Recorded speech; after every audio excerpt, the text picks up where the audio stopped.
అందరికీ జై శ్రీరామ్. శ్రీ తులసి మహత్యము. తులసి అమృతం నుండి పుట్టినది. దేవదానవులు పాలసముద్రమును మదించినప్పుడు అమృతం పుట్టెను.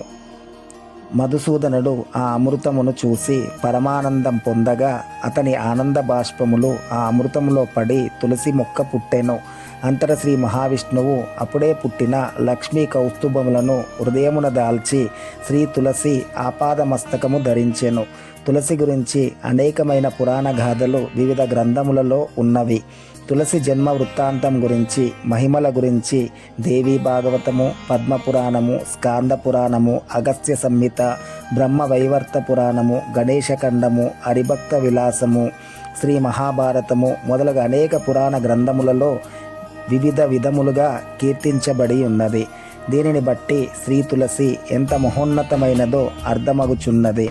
శ్రీ తులసి అంటే సాటిలేనిది, అమూల్యమైనది అని అర్థము. శ్రీ తులసి సాక్షాత్తు శ్రీ లక్ష్మీ స్వరూపిణి. శ్రీ విష్ణు భగవానునికి తులసి అంటే చాలా ప్రీతి. తులసి దళములు దైవారాధనకు మిక్కిలి శ్రేష్టమైనవి. హిందువుల ప్రతి గృహమునందును గృహదేవతగా తులసి మొక్క ఆరాధింపబడుచున్నది.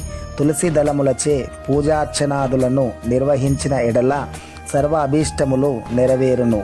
యాన్మూలే సర్వతీర్థాని యన్మధ్యే సర్వదేవతాః యదాగ్రే సర్వవేదాంచ తులసీం త్వాం నమామ్యహం.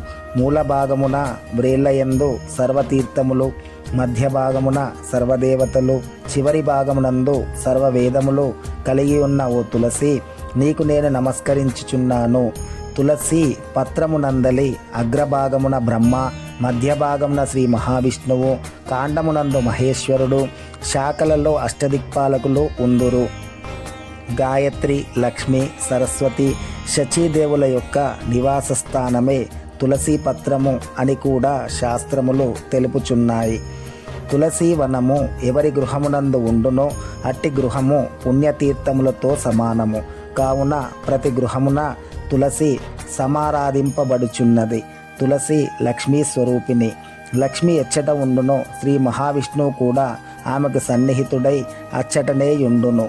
ఉదయము నిద్ర మేలుకొనిన వెంటనే ప్రథముగా తులసి చెట్టును చూసిన ఎడల ముల్లోకమందలి సకల తీర్థ స్థలములను దర్శించిన పుణ్య ఫలితము లభించును.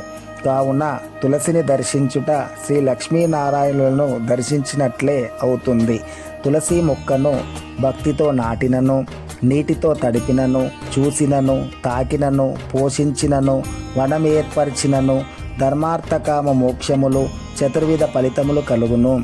తులసీవనమున్న చోటను పద్మములు తావున్నందును, సాలగ్రామము ఉన్న ప్రదేశమునందును తప్పనిసరిగా శ్రీ మహావిష్ణువు ఉండును.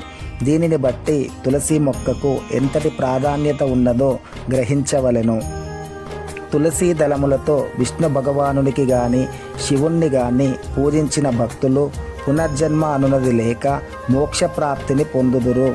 తులసిని మించిన పవిత్రమైన చెట్టు ఈ భూలోకమునందు వేరొకటి లేదు. ఈ భూలోకమునందు మానవులు ఎట్టి ధర్మకార్యమునందైనను శ్రీమన్నారాయణునికి అత్యంత ప్రీతికరమైన తులసిని ఆరాధించకున్నచో సత్ఫలితములను పొందలేరు. ఓం విష్ణుప్రియే మహామాయే కాలజాల విధారిణి తులసీ మాం సదా రక్ష మమేక మమరం కురు. ఈ మంత్రమును ఉచ్చరించుచు తులసిని సేవించిన వారికి దీర్ఘాయువు కలుగును. శ్రీ తులసికి నిత్యం భక్తితో ప్రదక్షిణం చేసి నమస్కరించుట వలన అశుభములన్నీ తొలగి సర్వపాప ప్రక్షాళన జరిగి అనంతమైన పుణ్యఫలము కలుగును. సర్వాభీష్టములు నెరవేరును. హరిహర స్వరూపుడగు శ్రీ ఆంజనేయ స్వామిని తులసీ దళములతో పూజించుట చాలా ముఖ్యమని, సర్వాభీష్ట సిద్ధి అని పురాణములలో చెప్పబడినది. తులసీ దళములు సర్వదేవతలకు ప్రీతికరమైన పూజా ద్రవ్యమే. పూజార్చనల నిమిత్తము తులసీ దళములను కోయువారు తప్పనిసరిగా స్నానమాచరించి శుచి అయిన తర్వాతనే కోయవలెను. మరియు కుడి చేతితోనే కోయవలెను. ప్రాతకాలముననే కోయవలెను. తులసీ దళములను స్త్రీలు కోయరాదు. స్త్రీలకు తులసిని పూజించవచ్చునే కానీ ఎట్టి పరిస్థితులలోనూ కోయరాదు. పురుషులైనను తులసి చెట్టుకు నీరు పోసి పోషించువారే నైతికముగా కోయిటకు అర్హులు. తులసి ఉన్న చోట శుచిగా ఉండవలెను. అశౌచులు తులసి మొక్కల దగ్గరకు రానియకూడదు.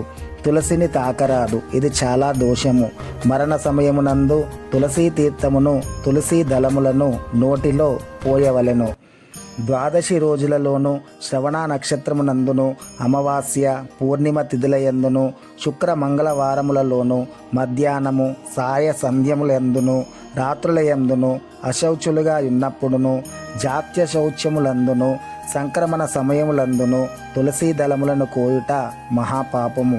మరియు అకారణముగా తులసీ దళములను కోసిన ఎడల బ్రహ్మహత్యా దోషము కలుగును. కావున పైన ఉదహరించిన దినములలో పూజార్చనల నిమిత్తమై ముందు రోజులలోనే తులసీ పత్రములను కోసుకొని జాగ్రత్త పరచుకోవలెను. ఒకసారి కోసిన తులసీ దళములు 10 రోజుల వరకు పూజార్చనలకు ఉపయోగించవచ్చును. అందరికీ జై శ్రీరామ్. మా వీడియో మీకు నచ్చినట్లయితే లైక్ చేయండి, షేర్ చేయండి.